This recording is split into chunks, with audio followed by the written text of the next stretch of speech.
Welcome to guy talks. So మీరు నా previous long video చూసుంటే దానికి ఇది కంటిన్యూషన్ వీడియో అనమాట. సో ఫెస్టివల్ రోజు ఈవినింగ్ అయితే మేము అత్తయ్య వాళ్ళ ఇంటి దగ్గర నుంచి బయలుదేరినాం. మేము ఇంటికి వచ్చే వరకు అయితే నైట్ అయిపోయింది.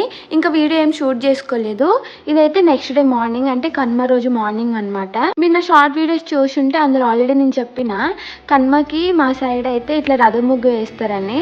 సో మేము అదే ఇక్కడ ట్రై చేస్తున్నాం అనమాట. అది కూడా ఎవరి హెల్ప్ లేకుండా నేను లక్ష్మి ఇద్దరమే వేస్తున్నాం. మీకు కూడా రథం ముగ్గు తెలుసా అయితే కామెంట్ లో చెప్పండి. నాకైతే ఈ రథం ముగ్గు కొంచెం కన్ఫ్యూజింగ్ గానే ఉంటది. ఆ లైన్స్ పెట్టడం వరకు ఓకే గానీ అవి కలిపే కొంచెం కన్ఫ్యూజింగ్ అనిపిస్తుంది. అట్లనే నేను ఒక డ్రాయింగ్ కలిపేసిన కూడా, బట్ సెట్ చేసేసినాం ఎందుకంటే అది స్టార్టింగ్ లోనే చేసిన.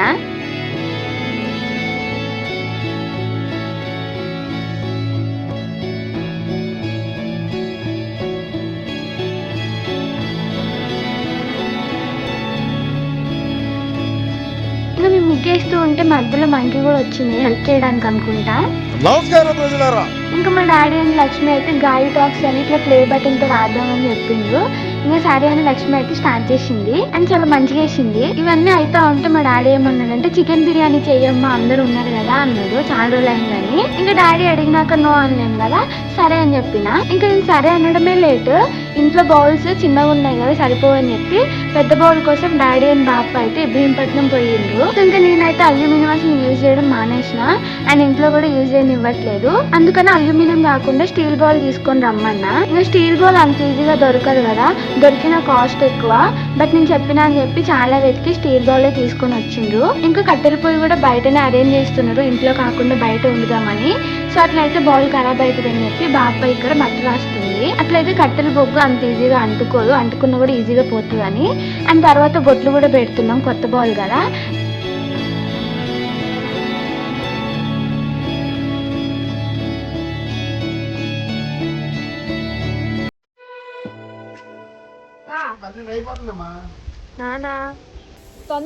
ఇంకో గంట ఒకటి. అండ్ నేను లక్ష్మి అయితే బాప పెట్టిన మట్టితోటి సాటిస్ఫై అవ్వలేదన్నమాట. ఇంకా కింద కొంచెం ఒత్తుగా ఉంటే అంత ఈజీగా అంటుకోదు కదా బొగ్గులు అని చెప్పి ఇంకొంచెం ఒత్తుగా పెడుతున్నాం. అదేమైందంటే బౌల్ ఇట్లా రివర్స్ చేయగానే ప్యాచ్ మొత్తం ఊడిపోయి కింద పడిపోయింది. సో ఇంకా అప్పుడు అనిపించింది first one is the best one అని. ఇంకా బౌల్ కి మొత్తం మట్టి రాసి పక్కన పెట్టి అది ఆడేలోపు చికెన్ కలుపుకోవాలి కదా. సో నేనైతే లోపలికి వచ్చి చికెన్ మ్యారినేషన్ స్టార్ట్ చేసిన. ఫస్ట్ చికెన్ లో కారం, అల్లం వెల్లుల్లి పేస్ట్, ఉప్పు వేసి మంచిగా కలుపుకోవాలి. ఆ మూడు దానికి మంచిగా పెడితే బాగుంటుంది అనమాట. ఇంకా మా డాడీ మేము ఇంట్లో ఎక్కువ మంది ఉన్నామని చెప్పి లెగ్ పీస్ పిచ్చోళ్ళమి ఎక్కువ లెగ్ పీసెస్ అయితే తీసుకొచ్చిండు. ఆ మూడు మంచిగా పట్టిన తర్వాత మిగతా మసాలా అన్ని వేసుకోవాలి. బిర్యానీ రామ్ మసాలా నేను తక్కువ వేసుకుంటున్నా ఎందుకంటే మళ్ళీ చికెన్ పొయ్యి మీద పెట్టినా మళ్ళీ కొన్ని వేసుకుంటా. అండ్ ఇక్కడ మసాలా పౌడర్స్ కూడా అన్ని వేసుకోవాలి. అండ్ పెరుగు అయితే ఇక్కడ చాలా ఇంపార్టెంట్. అండ్ లెమన్ కూడా వేసుకోవాలి. పెరుగు కొంచెం ఎక్కువ వేసుకుంటే కొంచెం గ్రేవీ లాగా వస్తుంది, లేకపోతే మొత్తం డ్రై ఉంటుంది రైస్, అందుకనే. సో చికెన్ లో ఈ మసాలా అన్ని వేసుకుని 1 or 1.5 hours మంచిగా మ్యారినేట్ చేసుకోవాలి. ఇంకా మా డాడీ వాళ్ళు ఏం చేసిండ్రంటే నేను బౌల్ కి మట్టి పెట్టిన వెంటనే పొయ్యి అయితే ముట్టించేసిండ్రు. నేను చెప్తానే ఉన్నా చికెన్ ఒక 1.5 hours మ్యారినేట్ అవ్వాలని, కానీ వినలేదు మా డాడీ. అది ఒక 1.5 hours 2 hours అట్లా కాలుతూనే ఉన్నాయి కట్టెలు. అండ్ బౌల్ కి పెట్టిన మట్టి కూడా డ్రై అయిపోయి మొత్తం రాలిపోయింది. బేస్ లో కొంచెం ఎక్కువ ఉంది కానీ సైడ్లకు అయితే బాగా తగ్గిపోయింది అనమాట.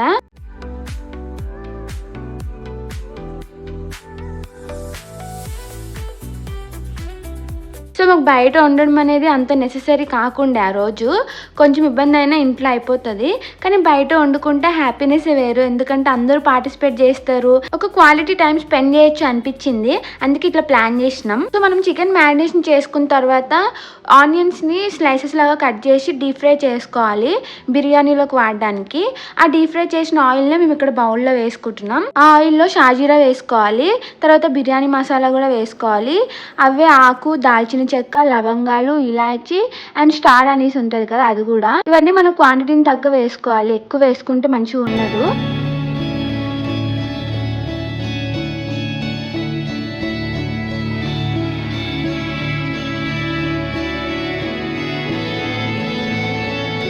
అండ్ ఆ మసాలా కొంచెం వేగిన వెంటనే మనం మ్యారినేట్ చేసుకున్న చికెన్ తెచ్చి అందులో వేసుకోవాలి. సో మంచిగా కలిపేసి మూత పెట్టి కొంచెం లో ఫ్లేమ్ లోనే ఉడికించుకోవాలి. ఎందుకంటే ఈ లోపల రైస్ కూడా బాయిల్ చేసుకుంటున్నాం మేము. మరి ఎక్కువ కుక్ అయిపోతే తర్వాత పీసెస్ ఏం దొరకవు. సో లైట్ గా కుక్ చేసుకోవాలి.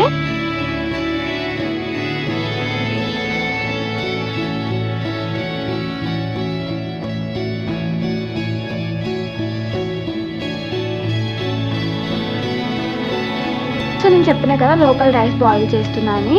ఫస్ట్ రైస్ కోసం మనం వాటర్ పెట్టుకొని అందులో కొత్తిమీర, పుదీనా అండ్ బిర్యానీ మసాలా వేసుకోవాలి, షాజీరా కూడా, అండ్ సాల్ట్ కూడా చాలా ఎక్కువ వేసుకోవాలి. ఎందుకంటే మనం వాటర్ మొత్తం వేయం కదా, ఓన్లీ రైసే వేసుకుంటాము.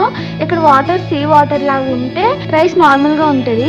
ఒకవేళ వాటర్ కనుక ఎక్కువ సాల్ట్ లేకపోతే రైస్ చప్పగా ఉంటుంది. సో ఆ రైస్ 80% కుక్ అయిన తర్వాత మేము తీసుకొచ్చి చికెన్ లో వేసుకుంటున్నాం. అప్పటికి చికెన్ కూడా కొంచెం బాయిల్ అయింది. సో రైస్ ని లేయర్స్ వేసుకొని దాని మీద లెమన్, కొత్తిమీర, గీ కూడా వేసుకుంటున్నాం. అట్లనే డీప్ ఫ్రై చేసినాం కదా ఆనియన్స్, అవి కూడా వేసుకోవాలి.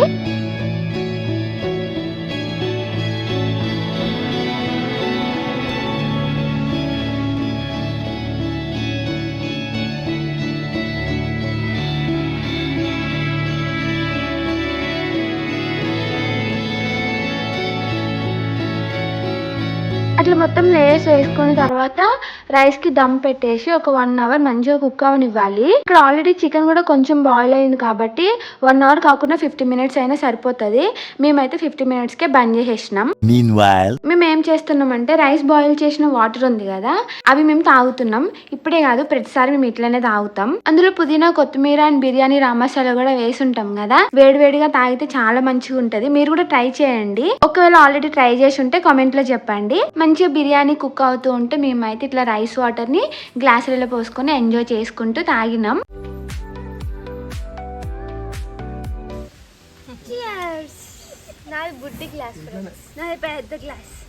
సరిపోయారు ఇద్దరును. స్టార్టింగ్ పోయి బయట పెడుతున్నప్పుడు ఇదంతా కొంచెం కష్టమేమో అనిపించింది.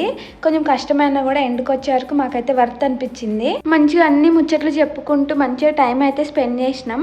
అండ్ డాడీ, హరీష్, బాబు అయితే చాలా కష్టపడ్డారు. ఎందుకంటే ఆ కట్టెల నుంచి వచ్చే పొగ వల్ల. అప్పుడైతే అందరూ కట్టెల పొయ్యి మీదనే ఉండేవారు కదా. ఇంకా నేను, లక్ష్మి ఏమనుకుంటున్నామంటే మనం ఈ 1 అవర్కి ఇట్లా అయిపోతున్నాం, వీళ్ళు అప్పుడు 2 పూటలు ఎట్లా వండుకునే వాళ్ళ అని ఆలోచిస్తున్నాం.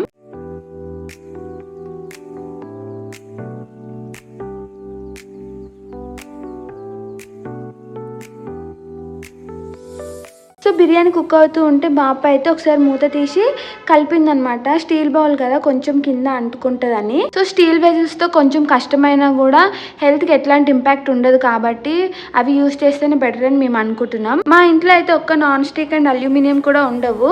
నేను అది ఒక రోజు షార్ట్ చేసి పెడతా, అండ్ వాటి వల్ల మన హెల్త్ కి ఎట్లా ఇంపాక్ట్ అవుతుంది అనేది కూడా నేను చెప్తాను. సో మన బిర్యానీ అయితే ఆల్మోస్ట్ ఎండుకు వచ్చింది. ఇంకా మేము కింద కట్టెలు తీసేసి ఓన్లీ బొగ్గులు పెట్టి కొంతసేపు వేడి మీద అట్లా ఉంచినాం. ఇంకా బిర్యానీ అయితే అయిపోయింది. జనవరిలో ఒక ట్రెండ్ ఉండే కదా నెక్స్ట్ వచ్చేసి అని. సో మేము ఇక్కడ చేయడానికి ట్రై చేసినాం, కానీ ఫ్లాప్ అయింది. అందుకే నేను వాయిస్ తీసేస్తున్నా.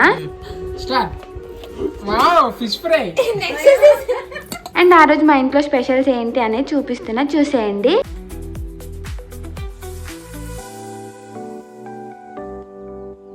చూస్తుంటేనే చాలా ఎమ్మీగా ఉంది కదా, టేస్ట్ కూడా చాలా బాగుంది. కాకపోతే కొంచెం సాల్ట్ తక్కువైంది.